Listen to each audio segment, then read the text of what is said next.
Sledi prispevek doktorice Melite Lemot-Bajec, ki prihaja z Fakultete za humanistične študije Univerze na Primorskem.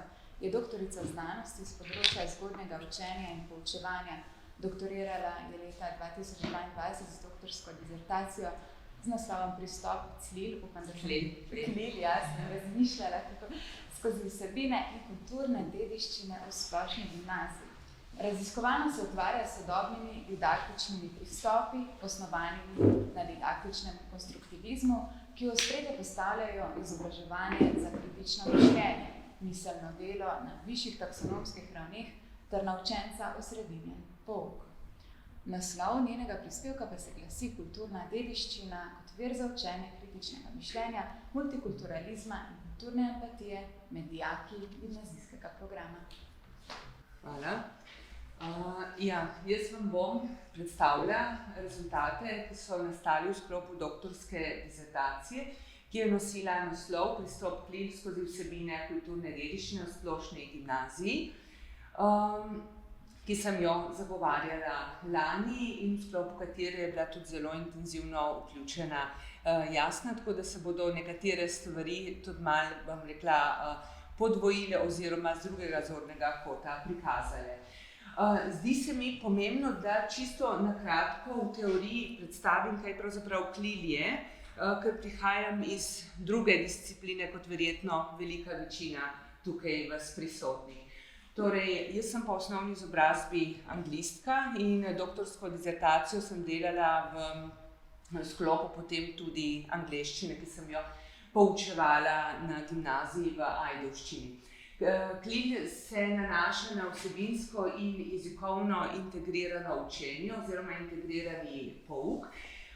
Gre za didaktični pristop, katerega povod je bil tako političen kot tudi izobraževalen. Začel se je tam nekje v sredini 90-ih let z namenom spremembe obstoječih modelov izobraževanja, zato da se bolje razvije jezikovne zmožnosti spričo porajajoče se medkulturnosti. Osnovan je na načelih didaktičnega konstruktivizma, ki izhaja iz premise, da mora biti učenje osredotočeno na učenca oziroma na dijaka. Torej, pri CLIL-u gre za sočasno poučevanje jezika in vsebine. To pomeni, da spaja tako jezikovne kot vsebinske cilje, poudarja pa medkulturne vsebine v najširšem smislu.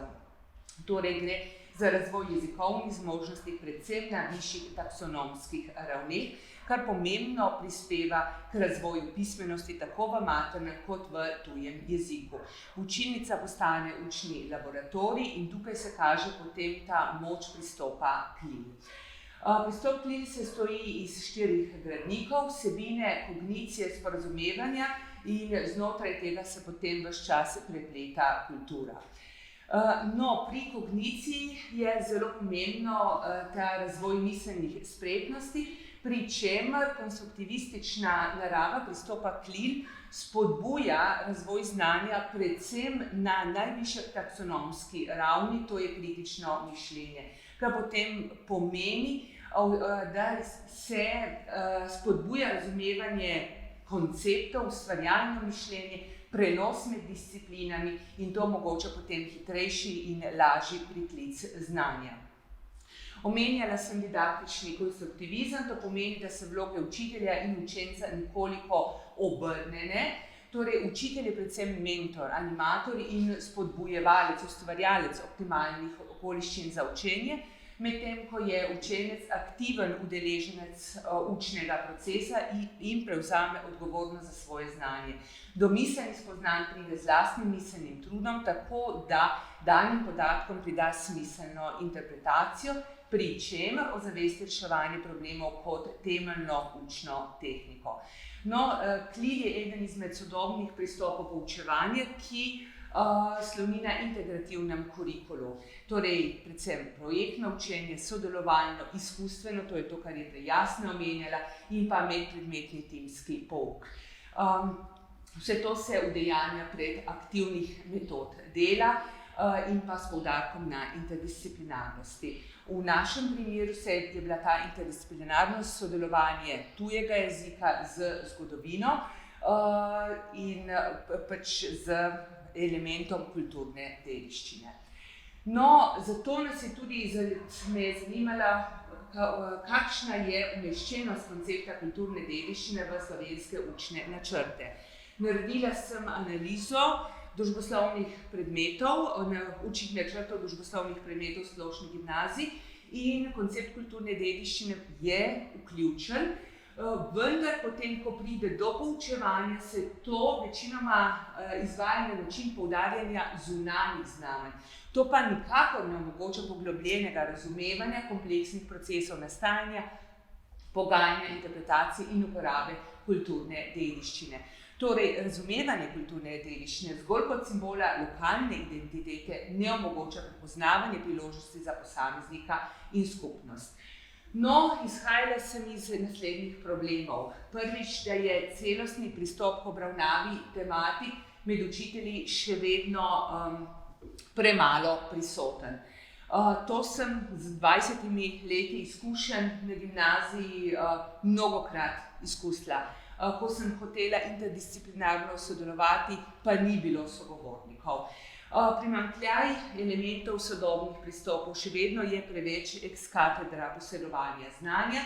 Naredila sem analizo učbenikov, teh potrjenih učbenikov za učenje tujih jezikov in ti praviloma zelo enoplasno in opisno predstavljajo tematike.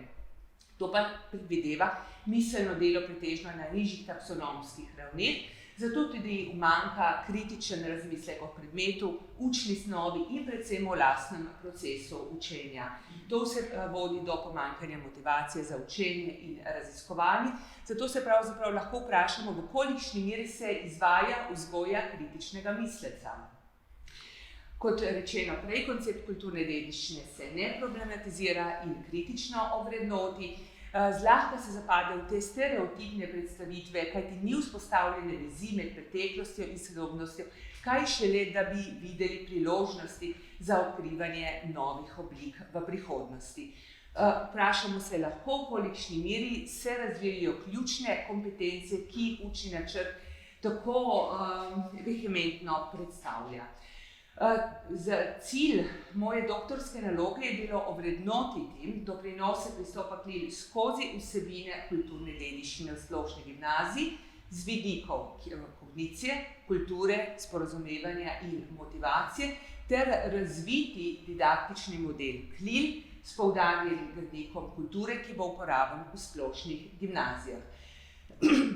Izpostavljam tiste raziskovalne vprašanja, ki so pač pomembne za danes, in sicer me je zanimalo, na kakšne načine se pri pouku in v izdelkih dijakov, ki nastajajo v okviru pristopa KLIL, odraža uporaba miselnih procesov višjih taksonomskih ravni, kako dijaki zaznavajo učenje medkulturnih zmožnosti in kaj o tem menijo opazovalci, kaj menijo o razvoju kritičnega mišljenja s pristopom KLIL in predvsem kakšen je odnos dijakov do kulturne dediščine po uvedbi pristopa KLIL.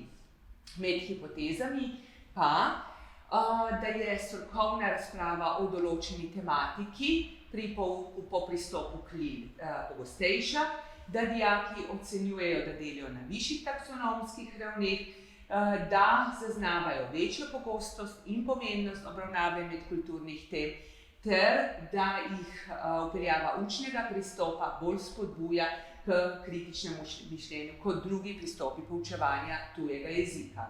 Odločila sem se, da uporabim raziskavo načrtovanih novosti pri pouku. Gre za raziskavo, ki je v tujini precej poznana, pri nas pa zelo malokrat je bila uporabljena. Poudarja pa predvsem sodelovanje raziskovalcev in praktikov.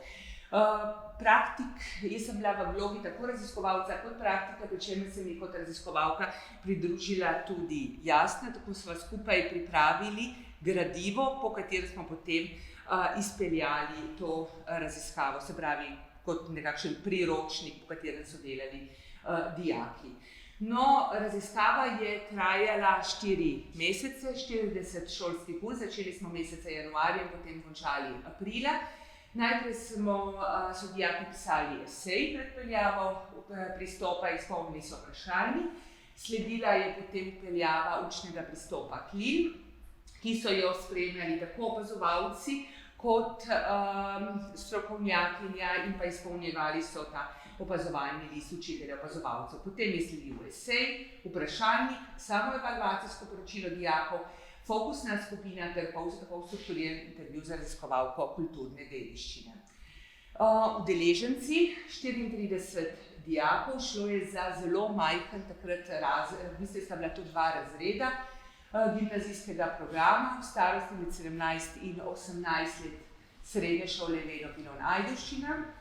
Vključenih je bilo 12 srednješolskih učiteljev različnih strokovnih področij in raziskovalka kulturne dediščine.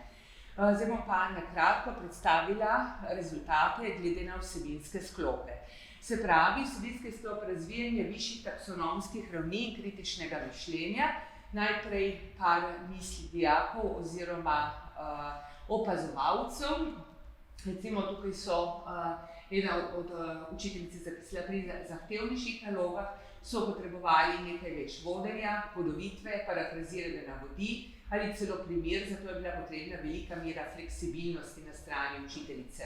Eden od dijakov je napisal: zavedam se pomena gledanja na stvar z različnih zornih kotov in stališč, kajti to je pomembno za razvoj kompetentnega državljana. Skratka, ključno spoznanje je bilo, da so dijaki med vpeljavo učnega pristopa pogosteje delali na višjih taksonomskih ravneh in veliko več kritično razmišljali kot pred vpeljavo učnega pristopa.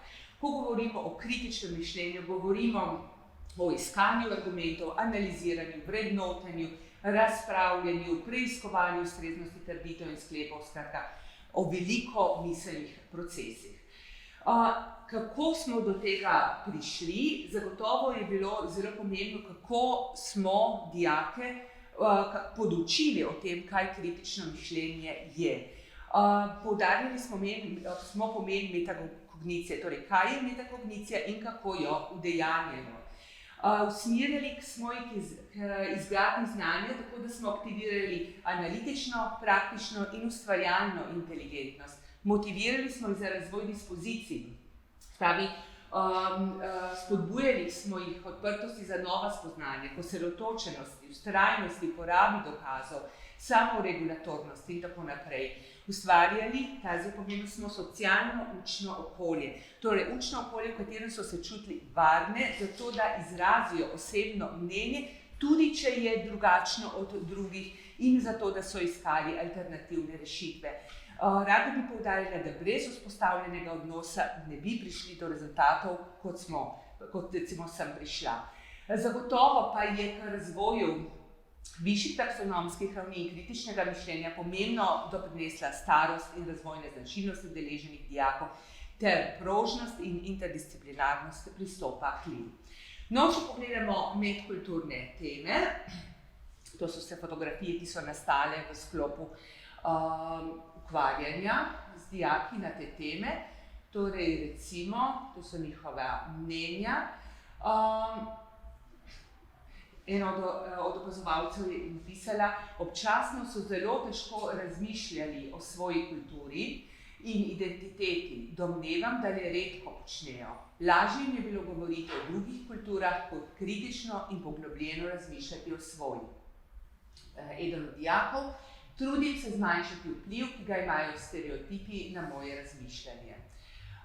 Čutim še večje spoštovanje do kultur. Sem bolj potrpežljiva, empatična in sprejemajoča. No, skratka, ključna spoznanja na področju medkulturnih tem, torej rezultati potrjujejo zapleteno in večplastno naravo medkulturnih zmožnosti. Prek lastnega raziskovanja različnih pogledov in premišljevanja o odkritih nasprotjih so dijaki usvojili številna jezikovna, sociolingvistična, diskurzivna, strateška in družbeno-kulturna znanja. Pravijo oziroma pokazalo se je, da bolje razumejo druge kulture, obenem pa se zavedajo edinstvenosti svoje.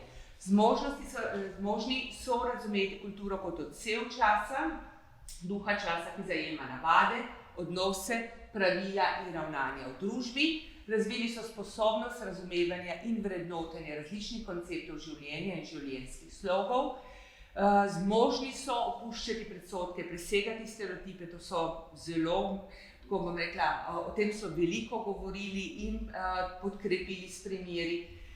Večini mladih je tudi uspelo nova spoznanja kritično pretresti na osnovi argumentov, potem oblikovati svoje prepričanja in stališča.